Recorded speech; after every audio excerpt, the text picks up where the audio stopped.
Makanya saya selalu tantang Gilbert. Ya, Gilbert, iya karena dia yang paling lebay. Iya kan? Coba dia jangan lebay, jangan alay. Ayo, masa lu Diakonia kalah sama anak iblis? Lu bilangin saya anak iblis, masa lu kalah Diakonianya sama grupnya anak iblis? Oh, kita bukan anak iblis ya. Maksudnya si Gilbert kan ngatain kita anak iblis kan? Nah.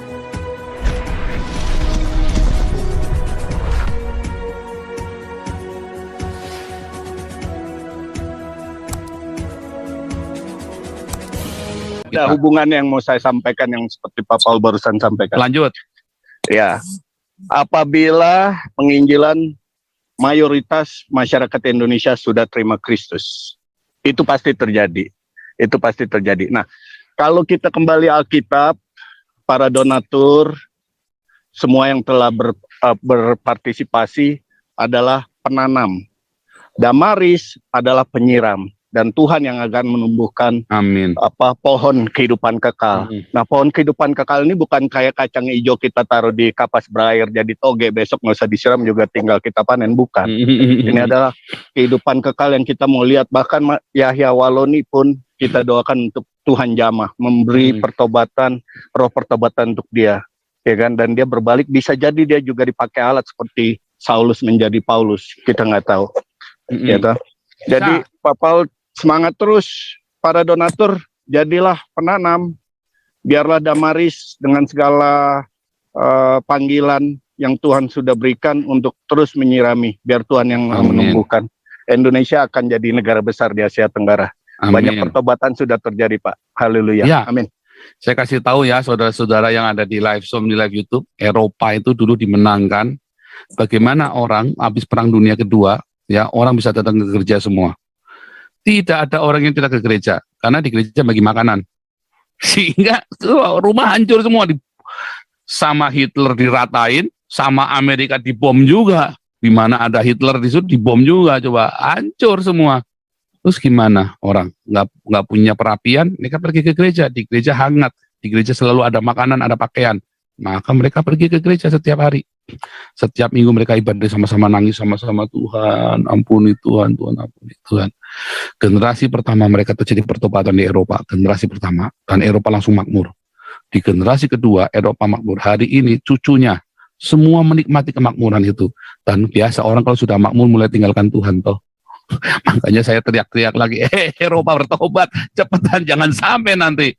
Tetapi orang-orang gereja-gereja sampai sekarang masih berdiakonia. Itulah sebabnya saya bilang tidak mungkin Eropa diislamkan. Tetapi tetap kita nggak boleh lengah. Kalau bilang nggak mungkin itu bukan berarti terus kita bodoh amat. Enggak, tetap harus ada yang teriak-teriak. Itulah sebabnya Tuhan utus saya ke Eropa buat teriak-teriak. Dan orang-orang Belanda, orang-orang Jerman itu lagi heboh gara-gara saya teriak-teriak begini dari kemarin. Ya saya bilang Deutschland. Saya bilang begitu kan. Saya bilang mereka bertobat kan. Kaget mereka. Nah, terus mulai diviralkan di YouTube mereka. Ada mulai ini ya, jadi udah mulai kenal saya segala macam. Dan mereka kemudian mulai turun. Mereka kemudian turun ya. Sekarang di Stuttgart, saya nggak tahu masih apa enggak, tapi karena corona ya mungkin berhenti ya. Tapi kemarin jalan terus. Habis saya, ayo kita jalan. Wah, mereka sekarang jalan terus. Terus teman-teman, nah ini kita mau masuk lagi ya di Dortmund sama di beberapa tempat ya di Jerman. Kita mau ratain lagi Jerman. Makanya kan saya bikin campaign ini kan, bukan karena saya, tetapi paling tidak Tuhan mengirim saya untuk jadi trigger di sini.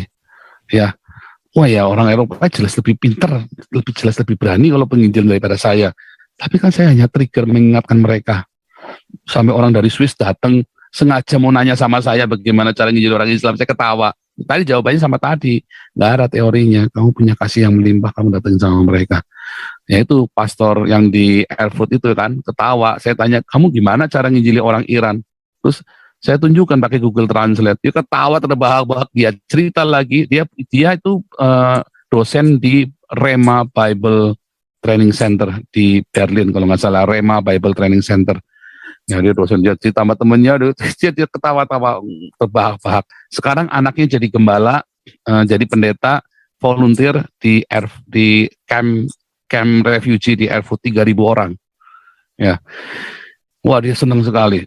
Nah, saya bawa dia masuk kan, saya kenal-kenalin segala macam ke orang-orang. Akhirnya dia diangkat dari sana.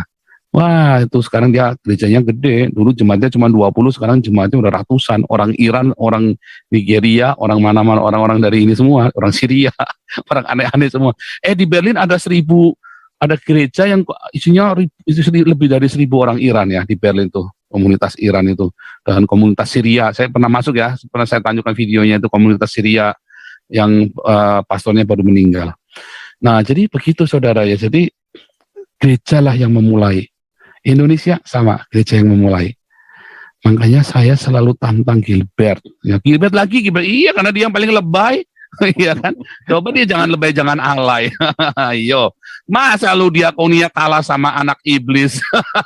Lu bilangin saya anak iblis, masa lu kalah diakonianya sama grupnya anak iblis? Oh, kita bukan anak iblis ya. Maksudnya si Gilbert kan ngatain kita anak iblis kan. Nah, tapi yang dikatain anak iblis ini malah berdiakoninya lebih kenceng daripada Gilbert. Kan malu kan Gilbert harusnya kan. Ayo Gilbert, ayo buka. Masa kamu ketinggalan? Nanti yang bikin mujizat ini ya nanti kayak si Siliwangi ini ya. Yang bikin mujizat tuh ya orang. Siliwangi ini kalau ada orang sakit, tumbangin tangan aja dalam nama Yesus tuh biar sembuh tuh Siliwangi. Ya nanti kayak Pak Pendeta Jimmy ini ya, korwil kita yang baru ini. Nanti yang ini kayak Pak Jimmy Gosali. Kayak Bu Esther, kayak Pak si Nabi Ong itu nanti kayak Pak Indonesia Maju, itu nanti bikin mujizat ada orang pinggir jalan tumbangin tangan aja, ya kan? Kayak si siapa itu yang kemarin itu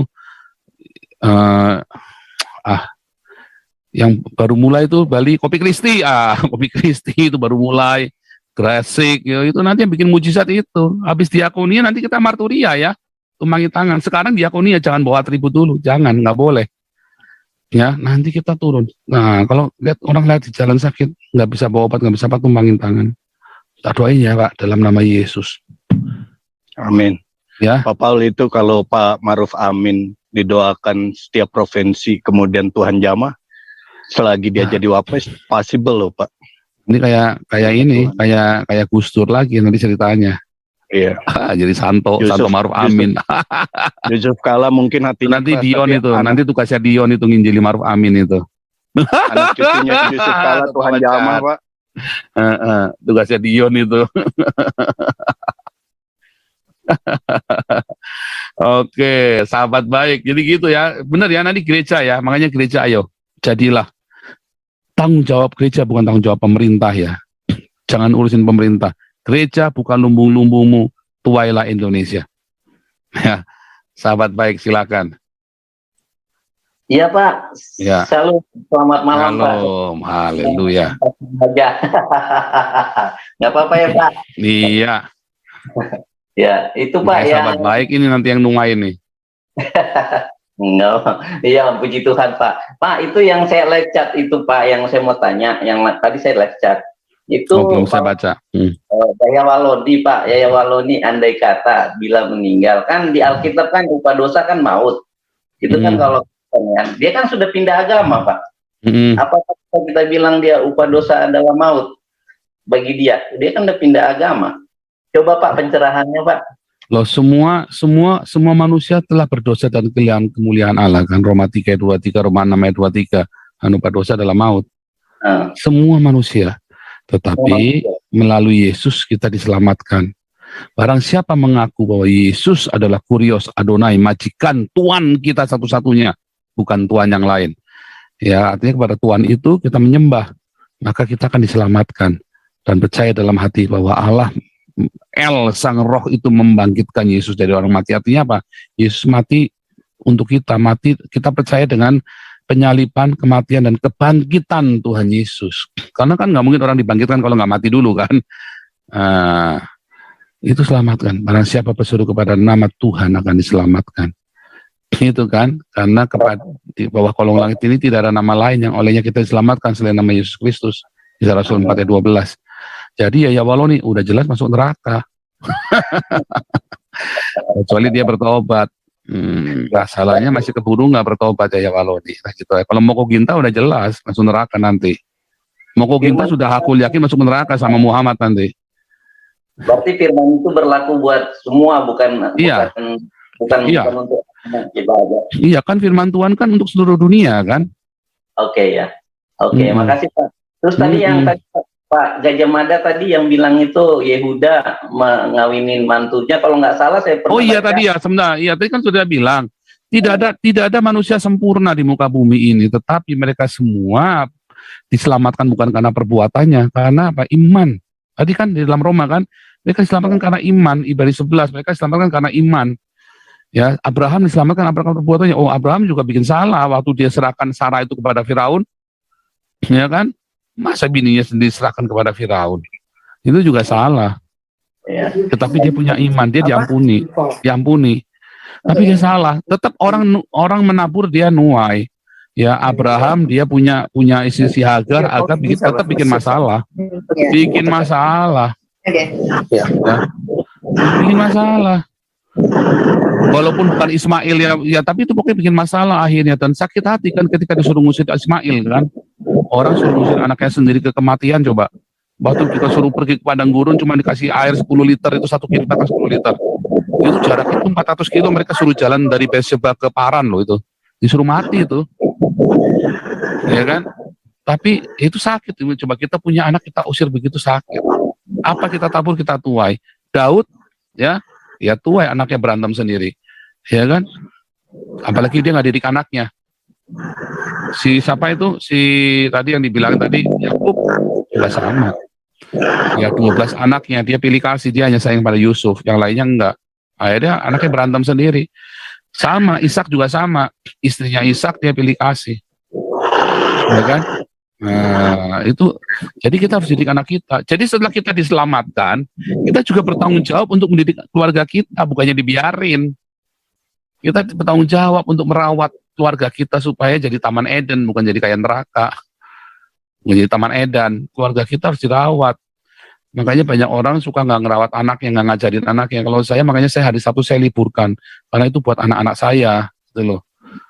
Supaya anak saya ketika dia mengeluh, dia punya cerita, saya dengarkan. Dia punya pacar, punya gebetan, punya apa, saya dengerin gitu loh. Mereka cuma butuh didengerin loh. Dan kita butuh merespon. Kalau ada yang salah, dia butuh diajarin, jangan dimarahin.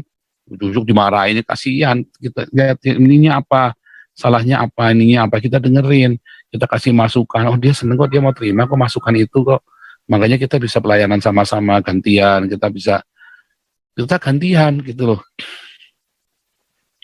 Itu tugas kita ya, anak-anak itu untuk kita menjadi teman mereka, mendengarkan mereka, dan mereka akan percaya sama kita. Dan anak-anak ini, didiklah anak-anak pada masa mudanya, ya kan? Mazmur 127, ya seperti anak panah di tangan pahlawan. Demikianlah anak-anak pada masa mudanya, berbahagialah orang yang membuatnya penuh. Nah kita harus didik mereka. Nanti di masa tuanya kita akan menuai. Makanya punya istri jangan 2, 1 saja. Ya, itulah sebabnya perjanjian baru mengajarkan punya istri cuma 1. Itu ya, itu Pak sahabat baik. Jadi semua nabi bedanya kalau di Al-Quran, kalau nabinya mau bikin salah, mau bikin keluar ayat dulu supaya jangan jadi salah. Tapi kan tetap salah. Dia boleh bohong, tapi kan hukum Tuhan tidak bisa dibohongin. Orang kalau punya istri lebih dari 1 pasti ruwet aja. Itulah sebabnya Tuhan bikinnya Adam sama Eve kan, bukan Adam sama Steve. Kan begitu kan? Atau Adam sama Eve, Aminah, Khadijah, Aisyah. Nah, cuma Adam sama Eve aja, sama Hawa aja. Gitu ya. Oh iya nih Pak Aldo sudah kita baptis ya sama Pak Theo kemarin ya. Pak Theo, Pak Aldo, kemarin Pak Aldo The Dog gitu ya. Kemarin sudah kita baptis nih, Pak Guko sudah sempat kita baptis. Wah luar biasa ya, seminggu kemarin kita 2 orang ya kita baptis ya. Luar biasa, tiap ini panen terus, yang di sini panen, yang di sana panen ya. Luar biasa.